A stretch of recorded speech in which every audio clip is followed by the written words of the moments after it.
Сайн бацгаана нөхдүүдээ та бүхэнд өнөөдрийн мэндийг хүргье. Багш өнөөдөр энгийн батархай нэмэх ба хасах үйлдэл сэдвээр хичээл бэлтгэлээ. Жишээ нь хөгжүүлэн хүрдний 1 ба 2 дугаар мөрийн харгалзах тоонуудаар батархаанууд үүсгэх.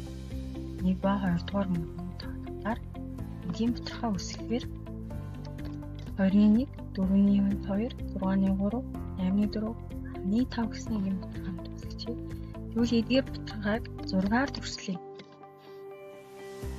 2-ны 1 хэсэг, 4-ны 2 хэсэг, 6-ны 3 хэсэг, 8-ны 4 хэсэг хийлээ. Эндийг зарахад бодогдсон ягаанаар бодогдсон хэсгүүд өөр хоорондоо тэнцүү байгааг харж байна.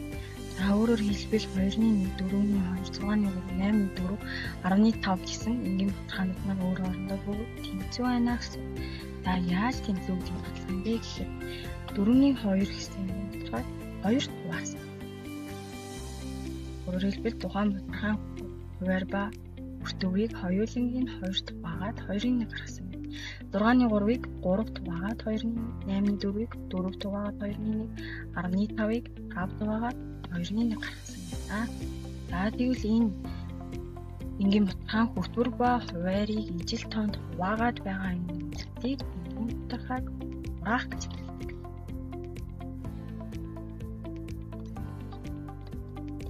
Жишээ 2. Аад нь дараах төрсийн 8-ны 4-ийг ногоон өнгөөр, бид нь 8-ны 2-ыг шар өнгөөр удараа гэж. Бодвол тухайн төрс маань 8 тэнцүү гэсэн үг тийм. За тэгвэл 4 хэсэг нь ногоон, 2 хэсэг нь шар өнгө. Тэгвэл нийт будагдсан хэсэг нь 1, 2, 3, 4, 5, 6, 8-ны 6 хэсэг. За гээгийн будагдааг үлдсэн хэсэг нь 8-ны 1, 2 гэсэн будагдааг үлдсэн байна гэсэн. За тэгвэл хүүхдүүдээ нийт будагдсан ба будагдаагүй үлдсэн хэсгийг яаж гаргаж ирэх вэ?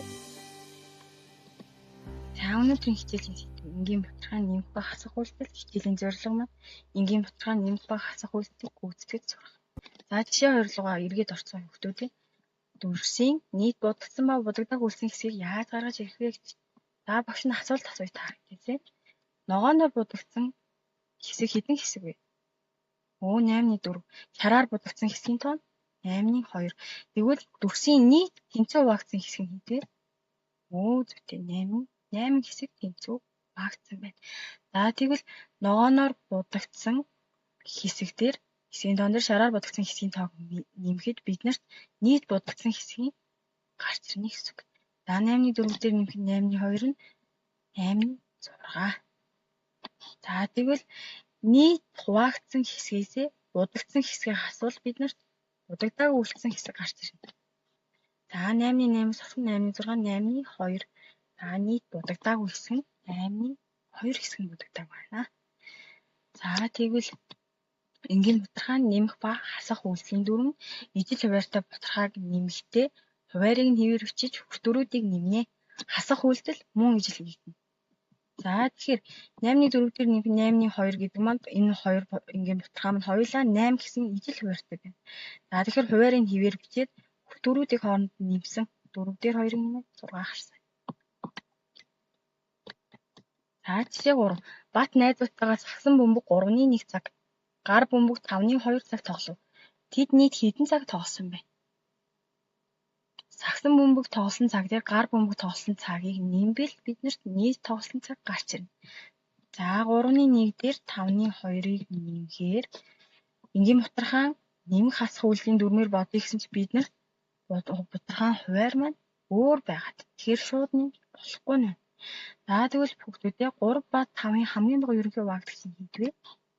Зүйтэй 15. За тэгвэл энэ батархайн ерөнхий хуваар нь 15 юм.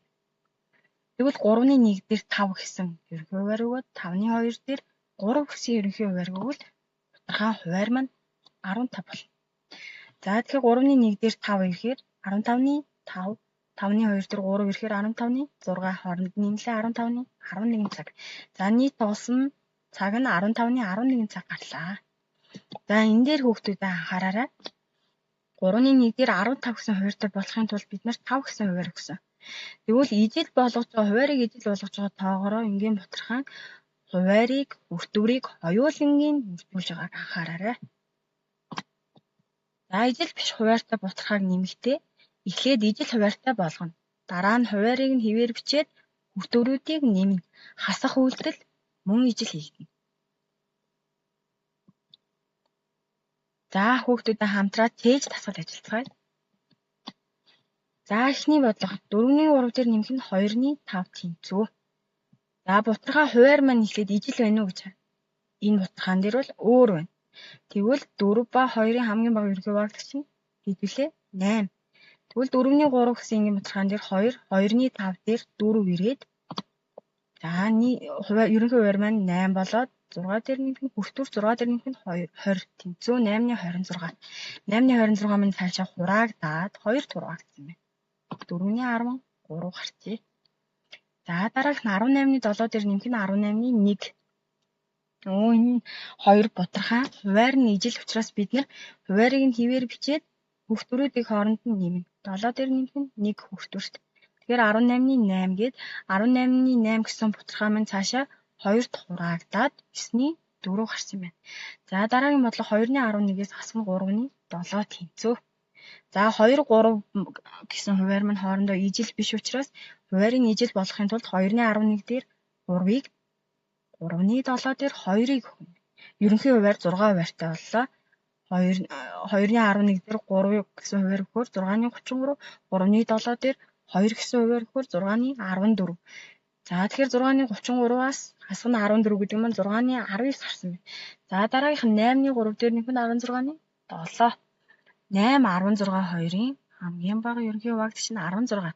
Тэгэхээр 8-ны 3 дээр 2 гэсэн хуваарийг өгөөд бутархаа хуваар ижил болж байна. Тэгэхээр 8-ны 3 дээр 2 гэсэн хуваарийг өгөхөөр 16-ны 6 нэмэх нь 16-ны 7 гэсэн. Эцсийн хариу 16-ны 13 гарсан. За дараагийн бодлого 15-ны 7-оос хасах нь 15-ны 2 юм байна. За бутархаа хуваар ижил байгаа учраас бид нэр хуваарийг хэвээр бичээд хүртүүрүүдийн хооронд нь хасна. 7-оос 2-ыг хасаад 15-ны 5. 15-ны 5 гэсэн бутархаа маань цаашаа хураагдах бутархаа байгаа учраас хураалаа. 5-т хураагаад 3-ны 1. За 15-ны 7 дээр нэмэх нь 3-ны 1 тэнцүү. Хуваар нь өөр байгаа учраас ижил хуваартай болгоно. Ижил хуваартай болгох 3, 15, 2-ын хамгийн бага ерөнхий хуваагдагч нь 15. За тэгэхээр 3-ны 1 дээр 5 гэсэн хуваарийг өгөөд хуваар маань 15 хуваартай болчихно. Тэгэхээр 15-ны 7 дээр нэмэх нь 15-ны 5 гэсэн үг. Тэгэхээр 15-ны 2 гарлаа. Яа ингээд хичээлд идэвхтэй оролцож анхаарал хандуулсан та бүхэндээ баярлалаа.